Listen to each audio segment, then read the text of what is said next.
Rich. Oh, look at you. Max. Got the Porsche hat on and everything today, huh? You know what, Max? Yeah.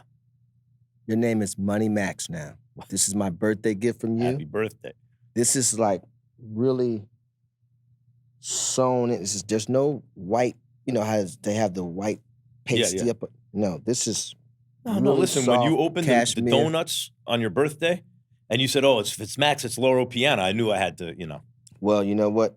Got great taste, my brother. Thank you. You too. These are your kicks. See that? Nice shoes. Yeah. Okay. Yeah.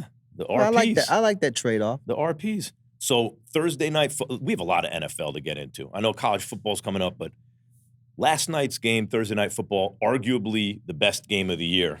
I have some stuff I want you to hear. I want to see what you have to say. Well, I watched. So. Yeah. Broncos and Pats are the two teams that come to mind to me. Like, I see it as like Bills, Texans in the AFC because of the way the Texans defense has come on, especially in the second half of the year, the front seven. But like Broncos especially, and also the Pats. And I want to talk about the Broncos for a certain reason. I like the Broncos. Yeah. Sean Payton guy. I like Sean Payton. Turn that place around. I know it's going back to Monday Night Football, but we haven't had a chance to talk about Pittsburgh and Miami because I want to talk Aaron Rodgers. Big Mike Tomlin fan here. Yeah, of course. Mike Tomlin. Best podium guy all time. I just always loved Mike Tomlin. We can get into Tom. The fact that he has never had a losing season. And he's done it without a quarterback. He's done it as a defensive team, as an offensive team, as a running team, as a throw. Like he just never loses. I just think all athletes need what Mike Tomlin has to offer in some capacity. Some may need like a sippy cup of it, and some may need a 40 ounce of it. But you need what Mike Tomlin has to offer as a coach. As a fan, any fan can relate and look at it and go, well, I get why guys would run through a brick wall for that guy because you hear him at the podium and you're like, I'd run through a brick wall for that guy. He just gets it. You know, he's a no-nonsense guy. He just gets it. And it's not even all that. It's just like, he just gets it. It's hard to explain. And I want to ask you, there's a clip going around about whether LeBron and Melo was a rivalry. And you're the guy to ask about that. I want to get into it. Will you talk about that? Will you talk about that on this show? Here's the thing. If you ask me a question, I will talk about it. Yes. Do I care to talk about it? No. I think it's obvious, but sure, if you want to talk about it, well, look, I will take your feelings into consideration. We're partners after all. I'm going to ask you about it. Hey, I committed to the job, so. That's it. Jake Paul and Anthony Joshua, probably people want to know what I have to say about that because it's a fight. Well, I want to know, yes, I definitely want to know your take on that. Yes. All right. Let's talk about that. And maybe some college football because this is a big weekend. Big weekend in college football. We have a bye. But yes, big weekend in college football. We have a bye. Yeah. Well, you said I'm allowed to be a fan on the show. No doubt. So in that case, you know what? I apologize for that. I hate it when guys in the media criticize fans or other people in the media for saying "we" about their teams. Yeah, who doesn't think about their teams as in "we"? A kid, So this is a safe place for me to be a fan in those situations. If the Yankees acquire some big name at any point this month, I'm going to say we got so-and-so. Okay, great. Yeah. I just don't want to be penalized for that. I retract my previous statement. You ready to do this? Let's do it. Game Over is presented by FanDuel. FanDuel's got it all. Same game parlays, quick bets for jumping in live and your way so you can build the bet that fits your play. Plus, don't miss out on holiday offers and surprises all month long. Download the FanDuel app or head to FanDuel.com/gameover to get started. 21 and over and present in select states or 18 and over and present in D.C., Kentucky, or Wyoming. Gambling problem? Call 1-800-GAMBLER or visit rg-help.com. Call 1-888-789-7777 or visit ccpg.org/chat in Connecticut.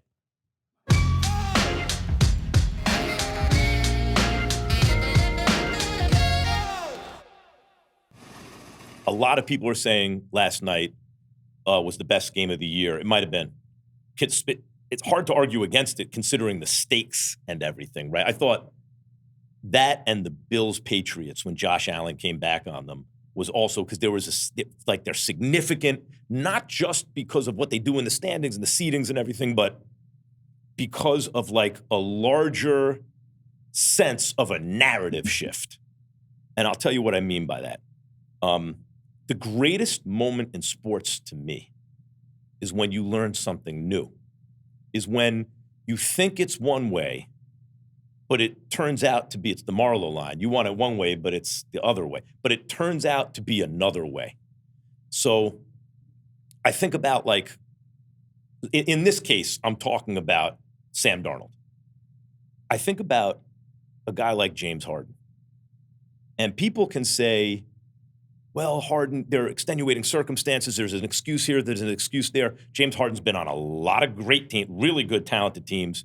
He's a great player. He has failed to win a championship. And I take no pleasure as a member of the media or as a fan pointing that out. But that is the truth. That's how I see that story. James, you need to get it done when it matters most. And he's had a lot of shots. Even Steph Curry, people think that I hate on Steph. No, that's the way I see it. I never saw Steph as the best player on the floor on a championship team until 2022. But he was in 2022. To me, he changed that script. Even if people disagree with my interpretation, that's the way I saw that story. I'm watching the game last night, and there's Sam Darnold. And I picked the Rams the first time because they have Stafford and Seattle has Darnold. And otherwise, they're comparable teams. I think about like what the Rams did to acquire Jared Goff, right? They spent so much draft capital to move up and grab this dude. And it worked. They got to the Super Bowl, but they couldn't get over the top. So they're like, not good enough. Now we're going to spend all this draft capital plus Jared Goff, which is all that draft capital, to go get Matthew Stafford. Because we're willing to do what it takes to get the guy. And it worked, and they won the Super Bowl. And like, because the days of Trent Dilfer are over, where a good, solid quarterback can win you a Super Bowl. It doesn't happen anymore. Really, when you look at the Super Bowl winners, they're all special, right? So I'm watching. Do you think so? Yeah, I was just thinking back. Yeah. Yes. So thank you for bearing with me through this take. I know it's a long one. So I think about the Stafford Super Bowl run, and Brady was defending champ and with the Bucs, and he drives the Bucs down. Like the Bucs score a touchdown late in the game, and it's Tom Brady, and of course this is going to happen. And usually the other team folds under that pressure, right? Because everyone believes in the back of their mind Brady's supposed to win. Brady's the GOAT. Stafford took that ball, drove him right down the field, and the Rams won that game. And that showed me something, and they went on to win the Super Bowl.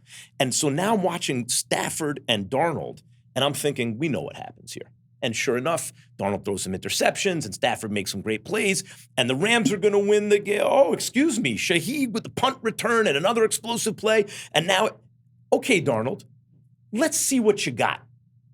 Like, here it is. It's on a platter for you. Let's see what you got. Are you just a guy? Are you a jag? Maybe a half step above a jag because he's talented? Or can you be that guy? Because I never thought that he was one of those guys.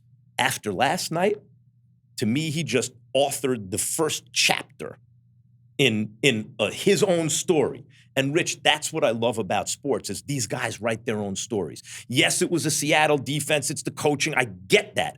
But Sam Darnold had to come through or they don't win that game, and he did.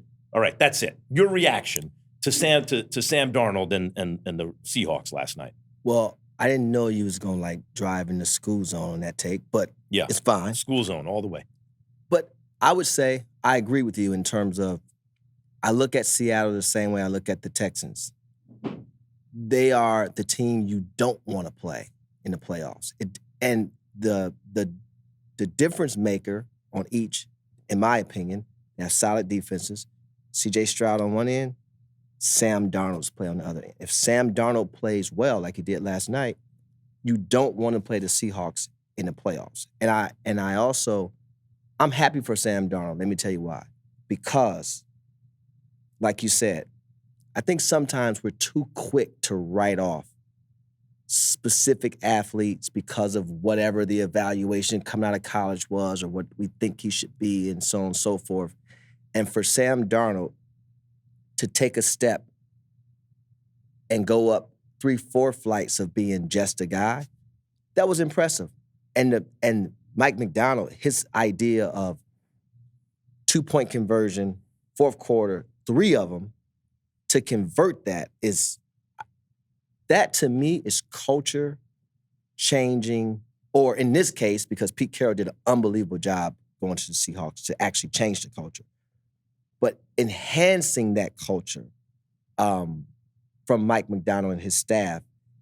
And that's one where you, as a former, I wasn't a great football player at all, but I would go back to my athletic days. As someone who was on a football team, you want to be in the locker room celebrating that win with those. That's just one of those things. Now, can't get ultimately too high, but that's a real season-changing win, in my opinion. See, there are most of the time when you get a guy and you're like, okay, I get it, man. He's a guy. He's a guy. He's not bad. He's a guy. Usually that script does not change, especially nowadays where people are less patient with quarterbacks than they used to. Well, a lot of it has to do with, I would say, your mental, like, can you stay mentally strong enough along the roller coaster ride till you get to a place to where now you can start to build equity in that confidence space. And in this case, it looks like Sam Darnold. What do you think about the idea, though? Because I feel like guys like you, meaning on the representation side or the athlete side, right? Because when you represent the athletes, you're seeing a lot of it from that point of view. Feel like the media is quick to come up with these narratives, right? And then they get dug into them, right? To me, I'm looking for the story, of course, right? Like, you want to know what's happening here. And sometimes it has to be, you oversimplify things because you're trying to tell a simple story, like a story that's accessible, even to yourself, right? But, like, if Darnold doesn't come through, if he throws another pick, if he overthrows a receiver there, I'm coming out today and saying, you need a better quarterback than that. It's not that he's not good. He's good. But he's not one of those guys. And nowadays in the NFL, you need one of those guys. You do. Right, you do. And to me, these guys write their own scripts. Like, you can say whatever you want about circumstances. But if Steph doesn't play the way he did in 22 and they don't win that championship, I'm sitting here going, Steph's never been the best player on the floor during a championship run, ever.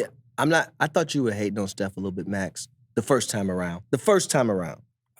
But he did it in 22. He was the best player on the floor. And normally, the smallest player on the floor can't be your best guy and you actually win. And there's very few guys that have done it. Steph is one of them. He did it. And Isaiah Thomas, the legend, is no the other question. Yeah. And if by the way, Isaiah is a great example. If Isaiah doesn't come up big in big spots, we don't talk about him the same way. Like, people who want to talk about Stockton, Isaiah, I'm sorry, Isaiah got it done. There's no conversation. He got it done. Stockton, excellent defender, Stockton great was offensive excellent, player. Stockton was a great player. Yeah. But I can't, I'm not even talking about, well, Isaiah could get you 35 if you needed it. It's kind of different. I'm talking about when they had the opportunity on great teams. Isaiah won championships, and he did it frequently because his play elevated in the biggest moments. That means something to me, right? I need to see that. I'm not making it up. Like, James Harden hasn't done it, right? You could talk about style of play, whatever. But I remember they missed every single shot they took in a Game 7 and lost. That was just, I mean, when you take those hit a couple type of shots and you go cold, that's just, that was just tough. Well, I actually wanted to see James, because I like James a lot. I wanted to see James I was rooting for him. Get to the finals. Yeah. But that was one of those games. But you know what? If you have a career and at the end, there were a couple moments like that and it was just one of those games. That's the difference between someone like that and someone like Eli Manning, who was never James Harden normally, but when it mattered most, he didn't have just one of those games. He had one of those games, right? Yeah, he did. To me that's a real thing. Are you saying that's not a real thing? No, that's a real thing. Okay, no, that's a real what thing. Yeah. I wanted to know. I'm looking at the AFC, and to me it's Texans Bills because of the way Josh Allen came back on the Patriots, the way he's played this whole season. Really, you mean it's only the Texans Bills? To me, those are the two. That's who's going to decide the AFC. But I will say you have to nod to the Patriots, even though they lost that game, because they're great coach, great quarterback. But the Broncos. And the reason I'm bringing up the Broncos is because the way I look at football, who has a chance to win a Super Bowl, I'm looking at coach. Check. You got a coach? Yeah, they got it. Then I'm looking at quarterback. Then I'm looking at your defense. And really, generally, do you control the line of scrimmage? Broncos are check on the coach. To me, it was a question mark at quarterback and a check on the defense. Yeah. Line of scrimmage, great check. Defense. Then I saw Ryan Clark popped up on my reels, and he was talking about, or maybe I read it somewhere, he was talking about how Bo Nix was responsible for Micah Parsons' injury. And I'm thinking, why would he say that? And I listened to what he had to say. You know, when you're the spy guy, when you're the guy who has to do everything, and you're chasing around a mobile quarterback who can do a lot of things, that puts a lot of physical pressure on you too, cutting and stopping and starting. And I thought, let me go back and look at Bo Nix this last week. Oh, I did not know it was like that. It was like that. Rich, he was not only mobile and escaping pressure, he was making great decisions. He was looking off the defense. He was throwing darts. I get Ryan's point. Like, I see it. And to me, that's a big check at quarterback. If he can continue that, if that's a real thing, if that's not a mirage, you cannot. Yeah, the Broncos are real. How much of Sean Payton do you think is contributing to Bo Nix's play? A lot. Because he seems like a guy that obviously he's gotten better over time. And then I think that quarterback-coach relationship just instills that confidence. If you have the proper rapport, you can go out there and play freely. You have some responsibility, but then you know there's going to be accountability that comes with that. That's the thing, the accountability. Yeah. Like, you knew when that franchise was a mess, they hire Sean Payton, and the first thing you know is, it's not business as usual anymore. Yeah. All that nonsense is gone. Like, this is going to get serious. Yes. It took him a couple years, and he got it done. But you need that. And the Broncos actually has always been, at least since I've been watching football, an organization that you thought was a pretty good organization throughout the NFL. And they had winning, and they had good teams, a lot of years, et cetera. So, yeah, no, look, I think when I look at the AFC, I still think, for me, this year, I still think it's the Bills, right? I agree. I think Josh Allen gets there this year. But the Texans almost seem like the Hamburglar of the NFL, of the AFC. And it's like the Texans are that team that you do not want to play. Did I bring this up on the pod the other day, or maybe it was in a conversation with you off the air? They remind me of the Bucs defense the year they beat the Raiders in the Super Bowl, where I don't remember if I said it on the pod, but like sometimes there are extreme outliers where you watch them at a certain point later in the season and you go, oh, it's like that. Like, whatever happens with the Texans this year, I'm going to remember this front. Like, I'm going to think about it when I think, what are some of the best fronts you've seen? If this continues like that, I will say, well, the Texans in 2025 were a lot. When they're clicking on all cylinders, it's just like, and sometimes, I was talking about this last night with some young guys. We was talking about a number of things. It was a couple of young kids, Seattle fans, et cetera. And I was explaining to them, sometimes a team just has your number. Right. They just have it. And you have to be able to. You talking about in relation to the Bills? To the Bills. I'm saying. Because they have everyone's number recently. The Texans? Yeah, the Texans. Yeah, but I'm saying if we're saying the Bills are the ones that we think actually get there out the AFC. Yeah. The only people that they could possibly lose to, in my opinion, is a team that may just have their number in the Texans. And right. if the Texans, but now obviously the Bills have home field advantage, sorry.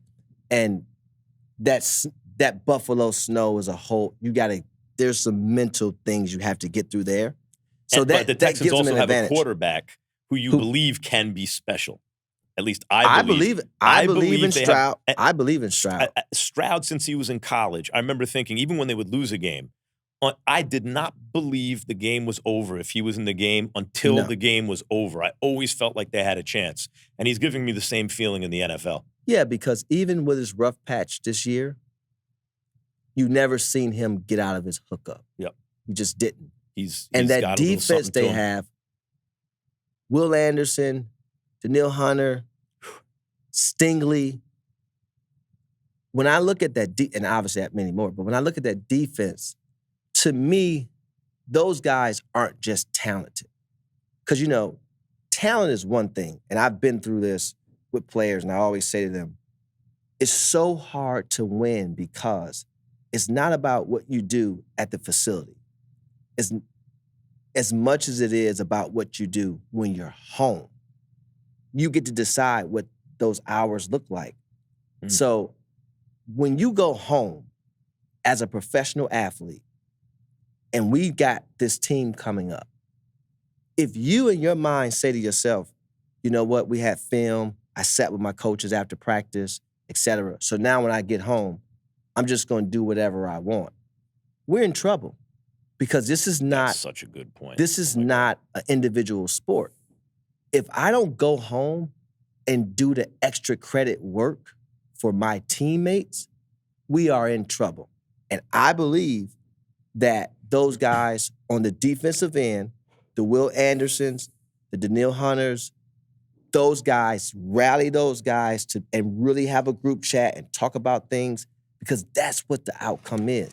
Game Over is brought to you by FanDuel. 'Tis the season to be boosting on FanDuel because this year you're getting 7 straight days of holiday rewards, each one waiting in the app for you to unwrap. Every day brings a new way to play, so keep checking in to see what drops next. And it all leads to the Christmas Day special where you can get something extra special. 7 days of gifts, one big finale. Head to FanDuel.com/gameover to get in the holiday spirit. FanDuel, play your game. Must be 21 and over and present in select states or 18 and over and present in D.C., Kentucky, or Wyoming. Opt-in required. Bonus issued as non-withdrawable profit boost tokens. Restrictions apply, including any token expiration and max wager amount. See terms at sportsbook.fanduel.com. Gambling problem? Call 1-800-GAMBLER or visit rg-help.com. Call 1-888-789-7777 or visit ccpg.org/chat in Connecticut. When you were a kid, were you the type of kid who did your homework in school? And I read your book, by the way. Did you do? If you got homework, would you do it? I did yeah, absolutely. I did First not. of all, here's the thing about me. Yeah. I hated missing school, and I never thought it was cool to be a dummy. Right. Well, me neither, but... And what I mean by that is... Yeah. Most people aren't dummies. Well, that's debatable, but yeah. But here's what I'll say. Okay, you can not be as smart as someone else, but if you put the effort in... Yes. So people are interesting. They have thoughts. Yeah, they can develop. So no, I did my homework everywhere. When really. I was a kid, I didn't do my homework till I got older. When I was a kid, I just didn't do it. And as I got older, my late great brother Sam brought this up to me later. He was like, you know what? A kid who does their homework is actually exercising independence. Independence. Like if you can think, oh, I'm going to make my kids sit there and do you try to structure it. You shouldn't have to. That might work or it might not work. But how you structure your own free time is a big thing in your life. And what you just said about the players, like it's not at the facility, it's at home. That is a player who has a strong degree of independence, actually. And the kind of guy you want on your team because his independence is exercised in a way to make himself the best he can be. I was just talking to they was college students. Yeah. And the young man asked me, like, to give him a couple gems. And they were talking about school. And I said the same thing. I said, you're not going to use what you learn in school pretty much in real life. I don't know the last time I used the MLA format to write anything or the obtuse or TI 83, 82, 84, whatever, to do a math problem, right? But I said to them, but the foundational habits, getting to school on time, paying attention in school and listening to a teacher and being coachable. And training yourself how to think also. Yes. The exact information is not important. It's training your brain, getting your brain the reps in terms of how to think about stuff. Yes. And I can tell you, most guys don't. Most are not independent enough to turn their home life into the job. And now, when the superstar guy doesn't get there, that person gets all the blame.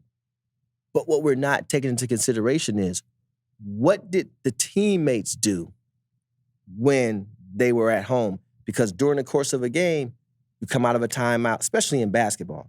The most important thing in basketball is after timeout execution. Yeah. The coach could be. There's points. You can either leave the points on the board there, or you can put them on the board. And when you're evaluating talent, right? Most of these guys look at a mock draft and want to go after the top guy because he's that. But you really have to evaluate a lot of different things. And one of those is that. And these teams are starting to evaluate that even more now. So a dude like Maxey, when you see him coming up, you're like, that dude is going to do what it takes. Maxey? Yeah. What? Right. Do you know, we trained during COVID, right? Tyrese Maxey, during COVID, was doing 2-a-days. During COVID, sometimes 3-a-days. He was never late and never complained. And by the way, and how old was he at this time? He was like 19, 20 years 20? old. Yeah. And the draft that year was postponed. So normally you have 45 days of pre-draft. We had 6 months. Right. So for 6 months. That's discipline, boy, and passion. And I'm calling teams, and I'm saying, what? You talking to me about a 3-point percentage?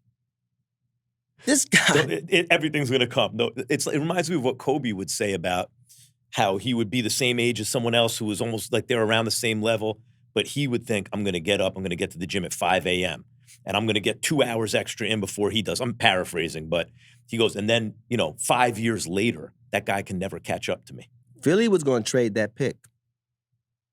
And I called, and I told Elton Brand, for sure, he'll tell you, I cannot lie on our pod. I said, Elton, I'm telling you right now, if this guy gets to you, you better take him. Because he should have been gone. Right. He should have been gone. Where did he go? What number did he go? 21. Oh, right. Damn. But when you think about it. 21. I don't even remember it was 21. I think Detroit took Killian Hayes. Because he would know this because he's on Detroit as far as guards. I forgot who the Knicks took.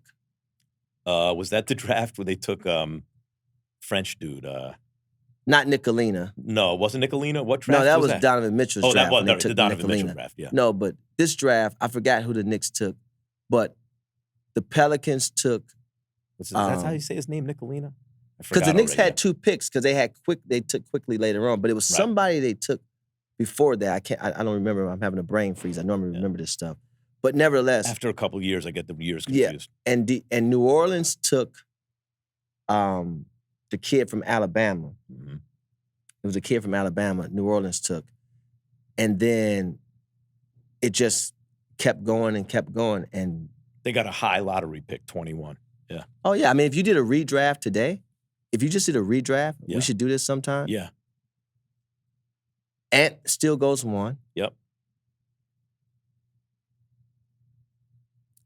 And then it's between Tyrese Maxey and Tyrese Halliburton for 2. Yes, it is. I think they go 2 and 3. Yeah. If you pick one. Like Maxey probably goes 3 in that draft, probably, because Halliburton's got a little size on him.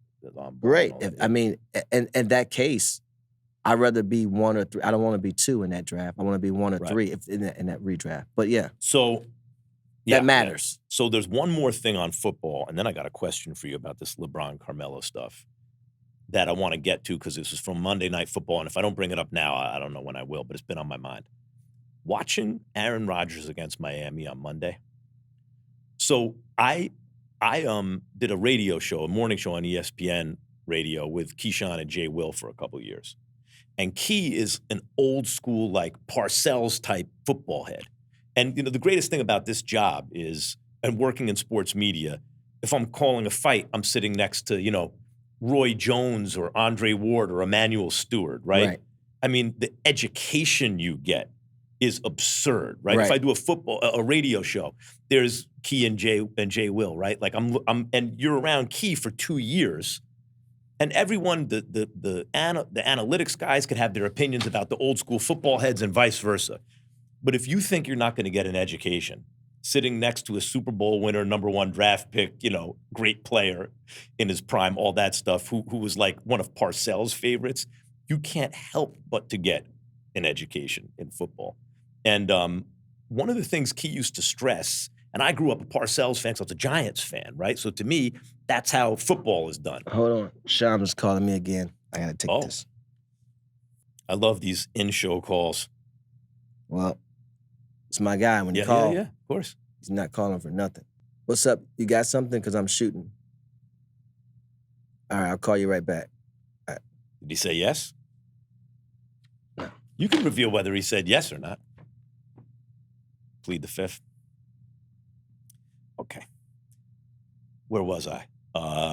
Yeah. You're saying Keyshawn, you were saying, Key loves that old school Parcells way of doing football, right? And that was like music to my ears because that's what I grew up on watching. And one thing he would talk about with a quarterback is nowadays everyone's rushing the quarterback, right? You got to win on your rookie deal. Not even true. I mean, you can take advantage of a rookie deal, but the fact is in the NFL, usually it's the veteran quarterback, superstar, who wins the Super Bowl. Tom Brady, Patrick Mahomes, whoever it is. And so he was saying year 1, when you get a quarterback, you just want him to know how to drive to the stadium. Year 2, he's going to get into games. He's probably going to start. You want him to not mess it up, right? You throw the ball away. That's a good play. Don't turn the ball over. Don't do foolish stuff. Don't take unnecessary hits. By year 3, you have to know what you're doing. And by year 4, you see what you got, right? Now you know. And Aaron Rodgers on Monday Night Football reminded me of the type of quarterback he would describe in year 3, right? In that progression. It was a terrible weather game. It was, both defenses were playing well. It looked so cold out there. It looked miserable. And Aaron Rodgers. And I'm from Cleveland. Man. He played perfect, like, to me. Remember when I said Chris Paul played like perfect Larry Brown point guard? To me, that looked like perfect Bill Parcells developing a good quarterback football. Not making any mistakes, really. When called upon to make a play that you needed to make, he had the talent, the ability to do it, right? So he made 2 or 3 gems in that game and otherwise played smart game manager football. And I remember thinking to myself, in a way, that makes him more live to make a real playoff run this year than some of the years when he was the best thing anyone had ever seen, when he could do much more. And he didn't make a lot of mistakes then either, but it reminded me of the kind of football that wins in December, that wins in January, like that wins when it matters most. And it made me think, with Tomlin as coach, of the Steelers' chances differently. I was watching the warm-ups of that game. Yeah. I was like, damn, it's cold. But then I thought about Aaron Rodgers. And I'm like, oh, this is like Aaron Rodgers is like, he has on like, like swimming trunks. Because frozen tundra. He played in Green Bay for all those years. But to your point, at Aaron Rodgers' age, and obviously he's not able to do things he used to be able to do, but one thing he can do is deliver that football. And if he gets the protection, he's going to deliver that football. His stint with the Jets, he just didn't get the protection. But also, you don't need, because he is where he is in age now, and he's not what he once was, you're not going to overly rely on that as a team. So it's complementary football at a high level. Yes. And winning. But really, winning playoff style football. But really, it's Steelers football. Yeah, it is traditional. See, it's traditionally Steelers football. The Steelers has always managed the football game in a way in which they're executing offensively at a high level. And then their defense is just not going to let you score. I mean, it's going to be tough. So it's not like you never saw the Steelers outside of when they had Randall L. do a trick play and this and that. That's not. Although Tomlin's been, I give him credit because he's had all different kinds of he's had to iterations do of the a number of Steelers different team. things. Yeah. Always competitive and in different ways through the years. But when they won, when the Steelers when they were on won, top, they played very high level, high execution, hard-nosed football. And so... And if you go all the way to Terry Bradshaw, because that's the way the game was played back then, when you needed him to make a play, he would. But it wasn't all about him making the big splash play all the time. I can't speak on Terry. I can speak on Terry's throwback jersey because I definitely had that, which was fire. When I was a but little see kid, Terry play. When I was a little kid, I was a Steelers fan because they won the Super Bowl every year. When was Terry Bradshaw's last year? Late 70s sometime. I wasn't born. Before your time. Before my time. Yeah. They used to have a morning show, the Great Space Coasters for when kids. I was really little, Mean Joe Green would show up on it. Yeah, when I was really little watching football, the TV was like the size of this microphone, and the men looked like, you had to get, I think that's, I don't wear glasses. Yeah, that little black and white TV. I remember in my mother and father's bedroom, they had a 13-inch color TV, and that was called the big TV when I was little. I want to go see it on the big TV. Yeah. Yeah. Technology's come a long way. Now we get to the juicy stuff. Oh, God. There's a clip going around. There's clips going around there's so many clips. You know which one I'm talking about? Whether or not LeBron and Melo were a rivalry? Do you know what I'm talking about? I saw it. Yeah. I'm not going to lie. I saw it. What do you think? Was it a rival? Was Melo and Bron a rivalry, yes or no? I think Brandon Jennings was right. I think Brandon Jennings is right about a lot of things. He's very astute with his basketball knowledge. I got to tell you the truth. I think a lot of these guys, like the former athletes doing podcasts nowadays, make a lot of good points that didn't used to get made. And I think the rappers who got podcasts too, because they're not afraid to tell the truth. There's also a lot of hating too. Envious hating, side, whatever. In this case, what do you think? But in this case, I think Brandon Jennings was right. Mm-hmm. He was right. And the reason why he was right is because of not anything that has to do with Carmelo or LeBron's basketball play. It's actually what they don't control. And this is what people don't understand. The moment the Detroit Pistons decided to take Darko Milicic, the opportunity of a rivalry is dead. If he would have gone to Detroit. Because now we see each other 4 times a year. We're going to see each other in the playoffs. You're going to beat me. I'm going to beat you. If he would have gone to Detroit, he would have been whooping on LeBron of course, for a while. They had the better team because now but this is what I'm saying. These guys have to get drafted somewhere. They don't control where they get drafted. And in this case, look, as great as I love Joe D, I'm sure if you ask Joe D, he probably was like, you know what? Man, we had so much. I just And Carmelo was a pressure player in college. Freshman wins the championship. But the thing about it is, joining a great defensive team. Right. Now, you had every piece. You had Chance as the point guard. Rip, he's running around off of these, screens. He'd never stopped. Like the road runner of the NBA. Once they added Rasheed Wallace, they had Rasheed. Needed. Yeah. You had Ben Wallace. Yeah. But when you just plug Carmelo. Tayshaun Prince, though, a lot of defense there. And guess what? They was embarrassment of riches. Yeah. They had an embarrassment of riches to the point to where. That's our first embarrassment of riches. They had an embarrassment of riches to the point to where, if we're really being honest, they could have brought Carmelo off the bench. As a young player, let him develop as a sixth man. Oh, my God. You're right. And now, you're right. When you talk about tired starters playing against the young Carmelo Anthony. What was Melo great at? Catching and shooting. Yeah.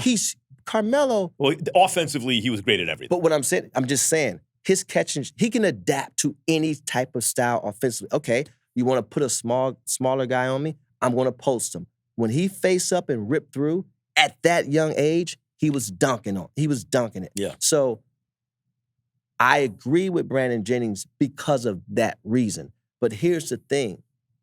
These guys don't get to choose. So then I saw another clip.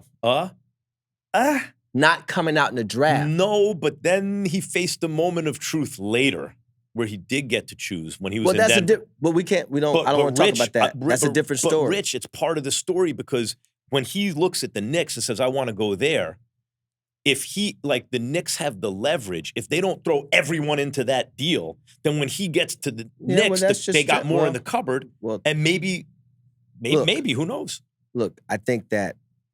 Or if he joins your guys in Miami, like he made certain choices later. Well, look, again, not from a Carmelo perspective, but I think as a player, as a player in any sport, I think we get caught up in this thing of like, man, I'm going to do it on my own. And by the way, no people will say, oh, well, you just saying that because of LeBron. No, I'm the biggest LeBron critic of all critics. I'm the one that I did not like going to Miami. D. Wade told the story. I didn't speak to him and Chris Bosh at all. I was furious, but I was wrong. And let me tell you why I was wrong. Because you don't get to choose where you're drafted, right?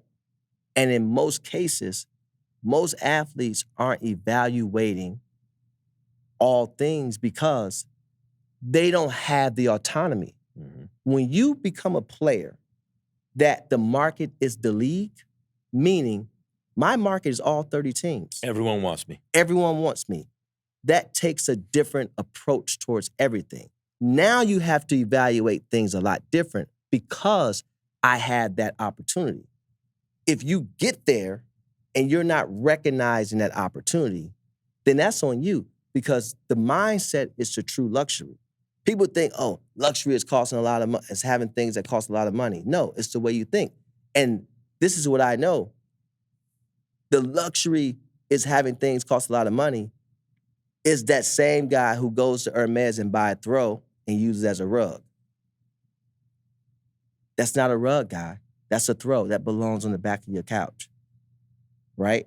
But yet and still, you go and the guy has a throw under a coffee table because it costs a lot of money. But he don't know the difference between a throw and a rug. Mm-hmm. That's where you have to put that pride in the hookah pipe and smoke it. So Carmelo put an Hermes blanket under Carmelo, his table. No, he did not do that. Why would he? No, he did not do that. We're talking about I'm answering your question of if you said, do I agree or disagree with Carmelo and LeBron being rivals? And I disagree. They're not. They were never. They were never rivals. No, and it's not all Carmelo's fault. No, right. We get caught up. They could have been. Detroit passed on Carmelo. Right. He didn't tell Detroit to pass on him. And in fact, there's added significance because, of course, Carmelo goes second. Like, yes. Of course, LeBron goes first. Of course, Carmelo goes second. It just so happens the team that's picking second was perfect. Well, here's the thing. Yeah. Carmelo won a national championship that year. Yeah, I mentioned. Jerry McNamara. McNamara. If the number one pick isn't the Cleveland Cavaliers, mm-hmm. now you got a real issue because even though I think most people would have still took LeBron. No, LeBron's going one. I understand that, but still, he had all the accolades to be in the conversation. He was in the conversation, and the conversation went like this. LeBron won, Carmelo 2. Fair point. Yeah, and that's why the Detroit thing didn't make sense. Exactly. Yeah. So now, Detroit skips over Carmelo, and we get caught up because they were. If you're ranking the talent in the draft, yes, they were 1 and 2.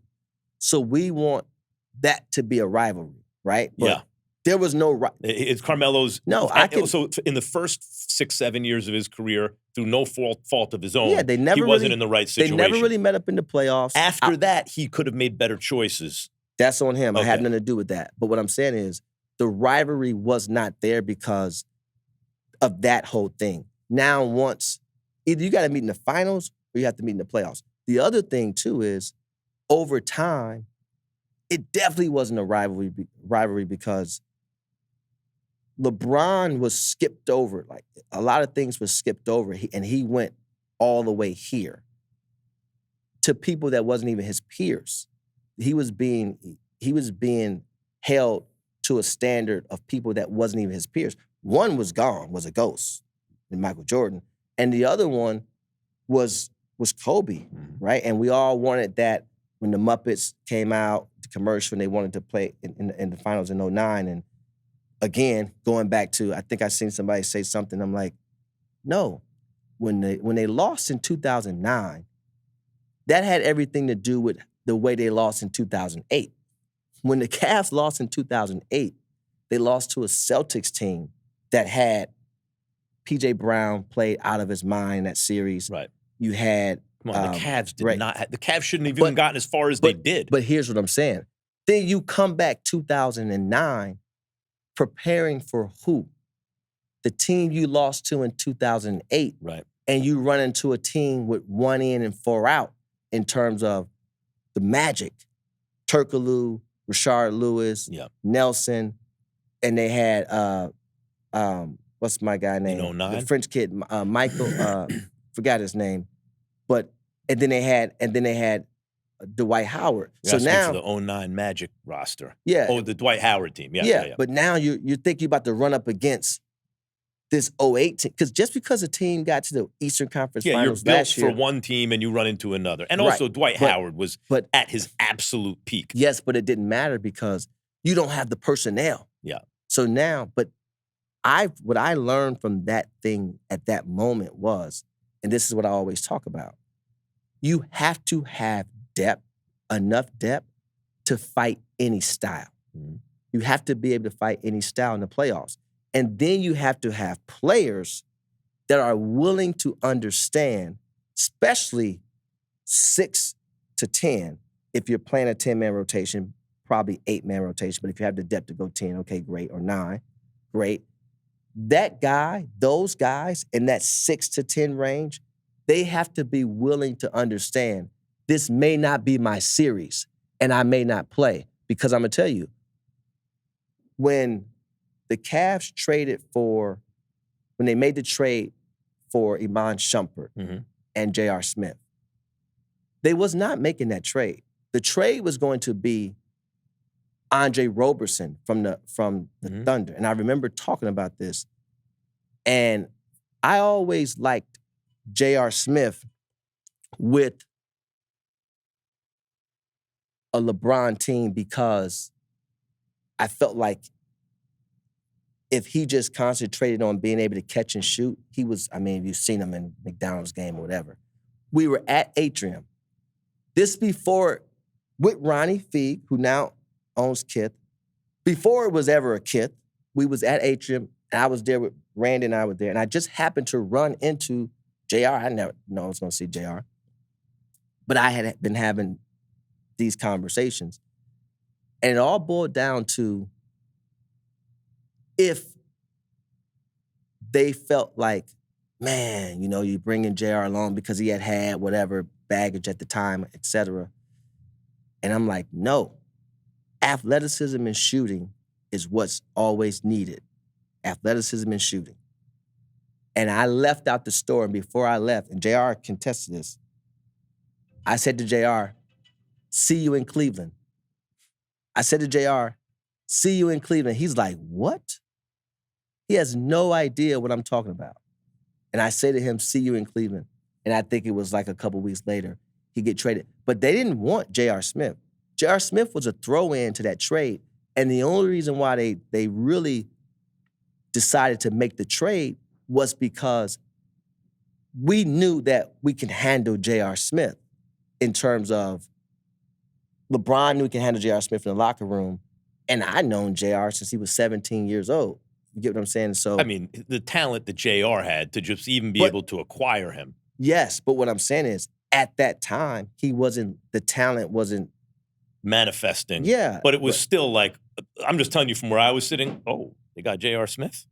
But no one else thought that. But in that front office, J.R. Smith was a throw-in to that trade because you're looking at a defensive wing in Amon Shumpert, which was great. Yeah, who knew that J.R. Smith would wind up being a perimeter defender? Well, do you remember at first, Amon was starting. Yeah, sure. J.R. was coming off the bench when it was under Blatt, and then T. Lue obviously switched it around. But so I say all that to say, no, it was not a rivalry. Unfortunately, because of where the draft went. But sometimes, when you go 1-3 in a draft, people want to create this thing, and it's like, I feel bad for Carmelo, not only because of the Detroit thing, but because Carmelo Anthony was a perfect scoring machine. Like, Carmelo Anthony could do, in terms of scoring the ball. I don't just mean offense. I mean scoring the ball. And as a matter of fact, as a passer, was underrated at his very best, I thought. Anyway. Carmelo was a hell of a ball player. And it's unfortunate because he's definitely one person for me that I would have loved to see win a ring. Me too, but this is the other thing that went sideways for him, to me, in terms of how it panned out. His game was built on a certain kind of NBA. Yes, right? It was. And then out from under his feet, the league changed. I think this is one of the reasons that the analytics crowd doesn't fully appreciate Kobe Bryant. Carmelo could have played in any. It didn't matter. But I understand. But I mean, his level, had the NBA not been changing the way it did, would have been even higher. Okay, so you said to say what? Like, so I'm saying that. So it's two things. One, he didn't get drafted into where he's supposed to get drafted, and it would have changed things. Yes. And two, his style of play, and what I'm saying about Kobe is, the analytics crowd tends to underrate Kobe Bryant because that kind of iso ball was not as efficient as the way the league went, but it underestimates like what level was attained in that style of play. Could you imagine? I'm just thinking about something you're saying. Like, Carmelo attained a level of play that was absurd. Yes, but he didn't only just have iso ball. No, of course. What I'm saying is, could you imagine him playing in a Draymond Green role? Right, like, forget about it. I mean, Shaq even talks about watching Giannis and thinking, why wouldn't anyone let me do some of that stuff? Game changes.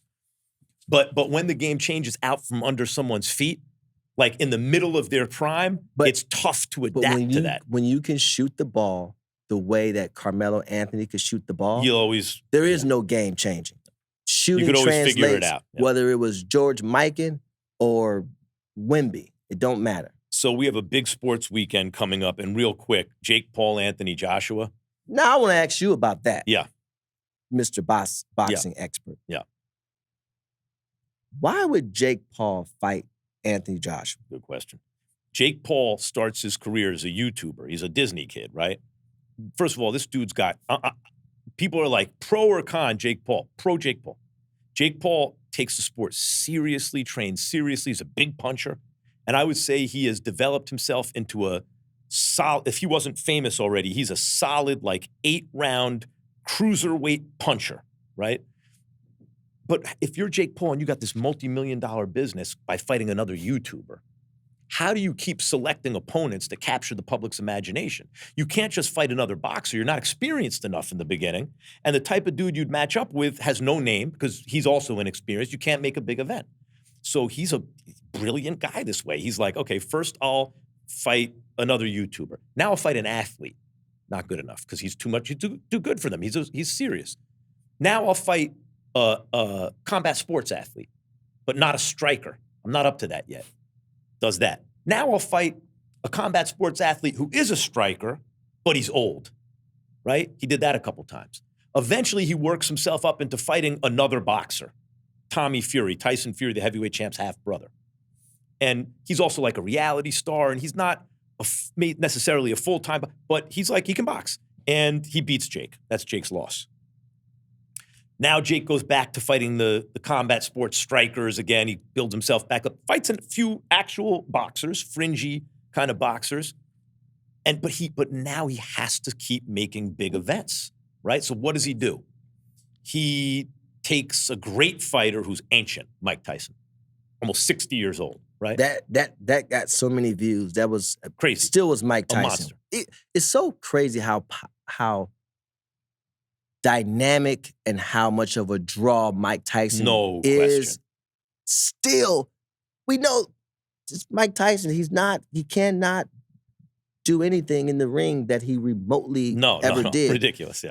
But still, listen, Jake Paul is my Ohio brethren. You know he's from Ohio, right? Yeah. This is serious.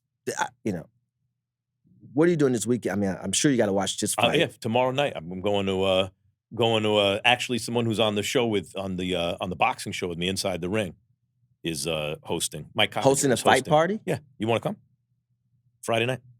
It's a lot of college football on. It's a I lot know. of basketball on. I gotta watch it. So to finish the point quickly, Mike Tyson, he's ancient, right? Now he's going to fight Gervonta Davis, who's like a little guy. Yeah.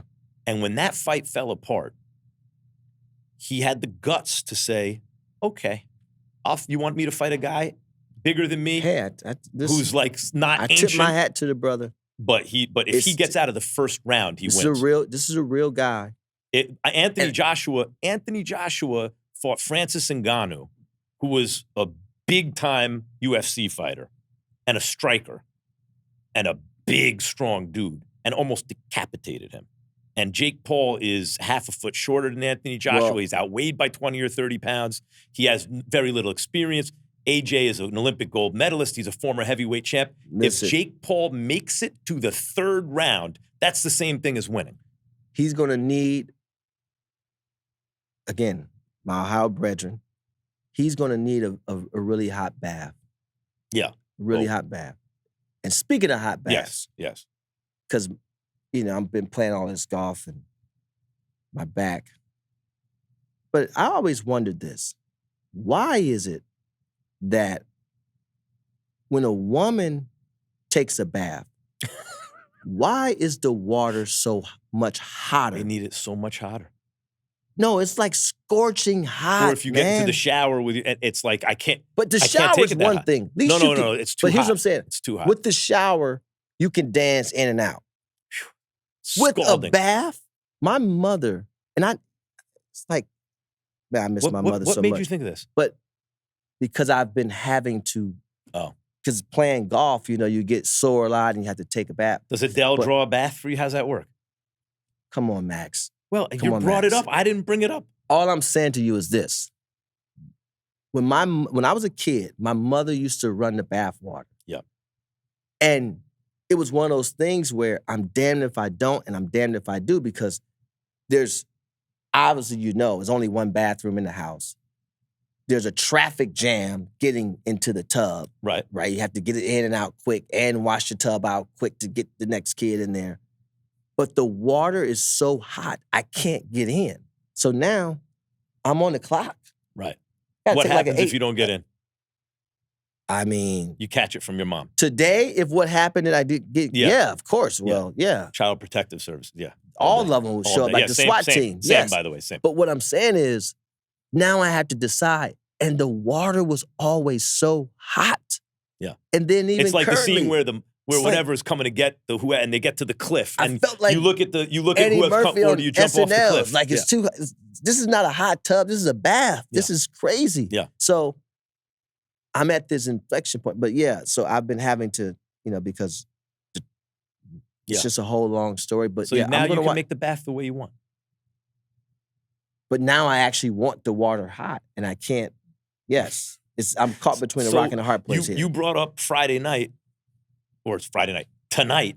Tonight, I said yes. Friday night before. It's tonight is the fight, and it's also is Jake Paul and Anthony Joshua, and it's also Oklahoma or Alabama, Oklahoma. It's gonna be a really good game.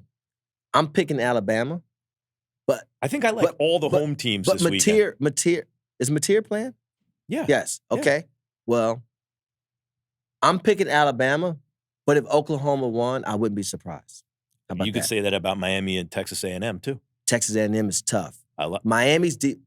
That's a tough one too. I just like the home teams. I like these are close games. Texas A&M. They're well matched. Texas A&M playing some good ball. I love but the they're U at though. home. I love the U, but yeah, Texas A&M playing some good ball. I like Oklahoma and Texas A&M.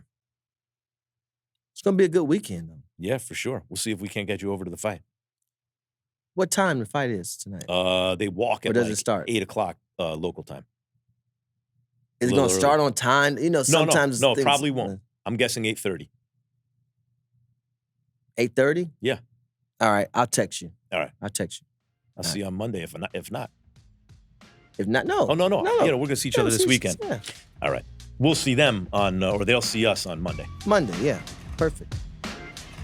Must be 21 and over and present in select states. For Kansas, an affiliation with the Kansas Star Casino, or 18 and over and present in D.C., Kentucky, or Wyoming. Gambling problem? Call 1-800-GAMBLER or visit rg-help.com. Call 1-888-789-7777 or visit ccpg.org/chat in Connecticut or visit mdgamblinghelp.org in Maryland. Hope is here.